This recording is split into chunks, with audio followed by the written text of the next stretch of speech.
The following story has been brought to you by StoriesToInspire.org. Rav Gifter, who was the Rosh Yeshiva of a yeshiva in Tells, Cleveland. I had the privilege of meeting him once in my life. It was a meeting that left a tremendous impact on me. Rav Gifter was once traveling with a bunch of students. They were going to a wedding. And the rabbi and the student, he'd paid for the rabbi's ticket. And the rabbi was flying with a few of the yeshiva boys that were also close friends, and they were going to this wedding to be part of this wedding for their dear friend and their talmid. Anyway, they get on the plane, they're flying, they're about to land in the place at the destination of the wedding. Let's say it was Chicago, I don't know if it was. They land, as they're coming in for the landing, the pilot says, unfortunately we can't land, the weather conditions are too rough, we can't land the plane. We're going to have to circle. They're circling until eventually the pilot says, I'm so sorry to report that we've been circling already for quite some time. We're nervous to be circling any longer with the weather not changing. So instead we're going to go to some other random far off airport, the next close airport to the destination. The plane flies off to wherever it was. It can't land in the immediate vicinity because there's storms in the whole area. So they land off some random city in some random airport, miles and miles and miles and miles and miles from the destination where they're supposed to be.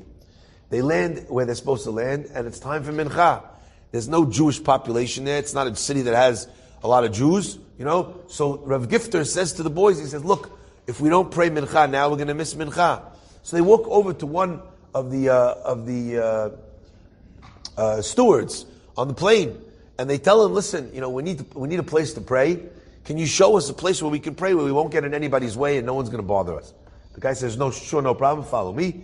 He takes him down one area, another area, through here, through there, until eventually he finds a place to be able to pray. So the rabbi and the 8 students are praying. They don't have a minyan. There's no Jews there.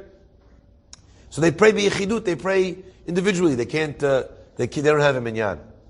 Finally, mincha finishes, and the guy says to them, this steward, who's been standing by the door the whole time, he says, why didn't you say Kaddish? They look at the steward, there's no kippah, it doesn't necessarily look or give off the Jewish vibe. They said, what do you mean? He says, Ich bin nicht kein Yid, am I not a Jew? And with that, he immediately launches into Kaddish, Yiskadal v'yiskadash mirabo. Okay? After the story is over, the rabbi says to me, he goes, what's the story here? What happened? The man, he becomes very emotional. And he says, I'll tell you the truth. He says, I was raised a little bit more religious than I am now. And maybe I have not been where I needed to be throughout the however many years. He says, but my father passed away. He says, and last night I had a dream. And my father came to me in the dream. And he said to me, how come you're not saying Kaddish for me? Today's my yard site. I need you to say Kaddish today for me. And in my dream I told my dad, I said, Dad, I'm not religious, I don't pray, and anyway, I don't live in a city where there's Jews, where there's a minyan, where there's anyone that's going to say Kaddish.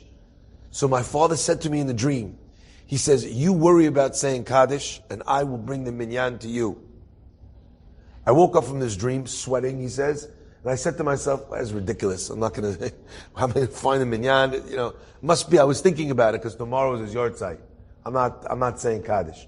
He says, and then a group of 9 men came to me and said, we're looking for a place to pray, can you please show us where?